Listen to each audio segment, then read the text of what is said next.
Boss, ito, magbibigay tayo ng idea at kaunting kalaman ang aking ipapamahagi sa inyo. Para to sa mga bagong electrician o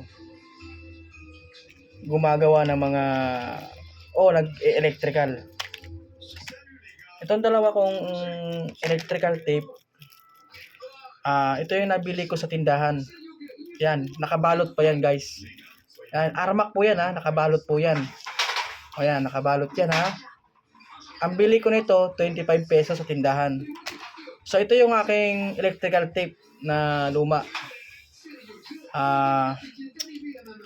Itong dalawang ito, mayroon tong pagkakaiba. Dito, malalaman natin sa electrical tape na to. Dalawa, pares to Armac Yan, Armac din yan yan Armac yan Armac na loob. Yan. Ituturo ko sa inyo kung paano natin malalaman kung fake ang isang tape o original. Ito, bubuksan ko to, nakabalot Yan, bago yan kakabili ko na sa tindahan ito. Ito. Nabibili lang sa mga tindahan siguro. Binibili lang nila to sa kung o baka sa online o sa diyan sa mga burubangkita, itong mga ganito. Ayan. Papakita ko sa inyo yung pagkakaiba itong dalawa. Kasi dito, malalaman natin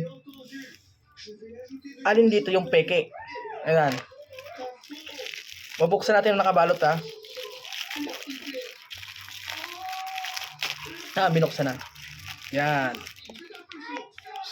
Ito yung nakabalot. Ito yung luma. So, ayan. Ito yung guys, ito yung bago na binuksan natin na nakabalot. Ayan guys. Para malaman mo kung original ang isang tape, dito mo titingnan. Dito yung mayroon diyan logo ng Armac. Ayan, yan guys, wala yan wala. Walang logo ng Armac yan. Yan wala. Yan. Yan. Saka pupunta naman tayo sa dikit niya. Yan. Ito guys papakita ko sa inyo Pangalawa para malaman natin kung original ang tape ganito. Yan, pag binanat mo yung electrical tape niya, matigas siya. Yan Yan, matigas. Saka yung pagkaka-tape niya, makapal siya na para yan, makintab yan Ayan ang peke. Yan. Peke yan. Yan. Hindi lahat na nakabalot, original yan. Yan. Yan, Yan, peke yan yan Ayan peke yan Matigas. Yan. Matigas siya yan. Yan Ipapakita ko naman sa inyo yung original na electrical tape. Ang itsura ng original tape, hindi siya yung makintab Tsaka dito sa gitna nito, makikita mo ang tatakya. May tatakya na ayan, dito. Kikita nyo ba? Yan may logo yan dito, yung original na electrical tape. Kaya hindi mo siya mapipeke. Ito wala. Walang logo yan. Tsaka yung kulay niya makintab kaysa dito sa original. Pupunta na naman tayo sa dikit niya. Yan. Dikit kasi pag ganitong original talaga. Kaya yung iba, yung Armac nasisira dahil dun sa mga lumalabas na mga fake tape.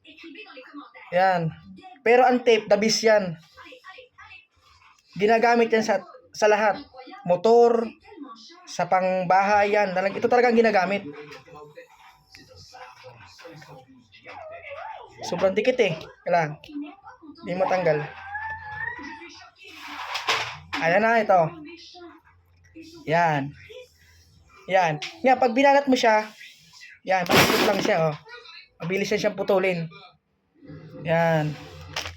Yung dikit niya, Yan. Yan o. Oh. Rubber tape lang siya. Yan. Pag pinutol mo siya, mabilis lang siyang putulin. Hindi siya matigas. Yan. Yan siya guys ha. Oh. Yan ang original na electrical tape. Pag tinip mo, na ngayon, tapos pag binanat mo siyang ganon, mabilis yan siyang putulin. Iba yung pagka-rubber tape niya. Yan. Kesa ditong isa, sa peke, nabili ko sa tindahan. Yan, pag gina natin, banatin natin.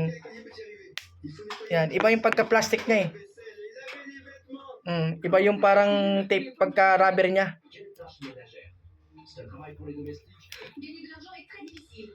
Ito guys, pangatlo. Subukan naman natin tong electrical tape sa basa. Itong nabili ko sa...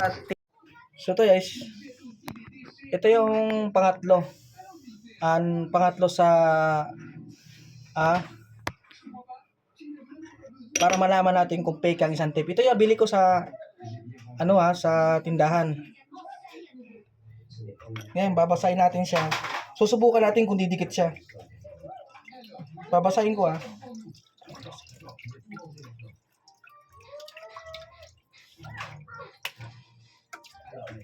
Yan. Dikit naman siya. Kaya lang, wala na, natatanggal na yung niya. Natatanggal na yung dikit niya, no? Yan, tatanggal na. Wala na yung dikit niya. Dito naman sa original, try natin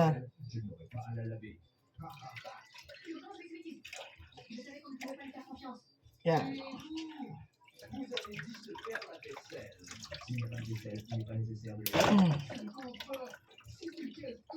Yan o. Dikit na dikit. Yan o, yan. Yan, dikit na dikit siya.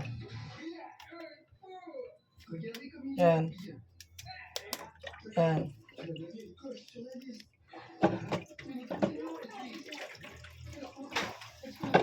Sa loob.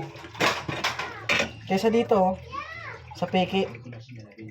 Ito itong nabili ko. Ayan o. Wala na, yan o. Bilis tanggalin, no? Yan ang pagkakaiba ng dalawa. So guys, yan, nakita na natin ang pagkakaiba ng dalawa. So hindi lahat ng nakabalot na electrical tape ay original. Tinuro ko na sa inyo kung paano malaman natin ang isang tape. Sana nakatulong ito sa mga bagong nag-electrician o yung nag-aaral mag-electrical. Yan. Basta wag nyo kakalimutan, kapag ang isang arma ay ganito itsura, makintab at walang tatak, pege yan. Pero pag ganito itsura, hindi siya makintab at may logo dito sa ibabaw, yan, original yan. Hindi nyo mapipeke yung armak. Yan. Kasi ako matagal na rin akong nag-electrical. Noon, nung nagtatrabaho pa ako sa building. Kasi building wiring ako kaya alam na alam ko ang original na tape. Nababanat siya, tsaka malambot lang siyang putulin.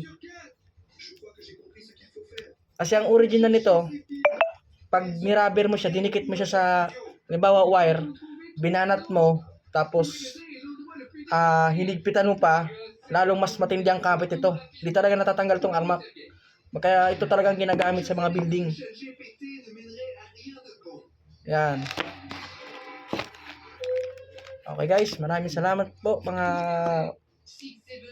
sa aking maiksing video. Sana ay makatulong ito sa inyo.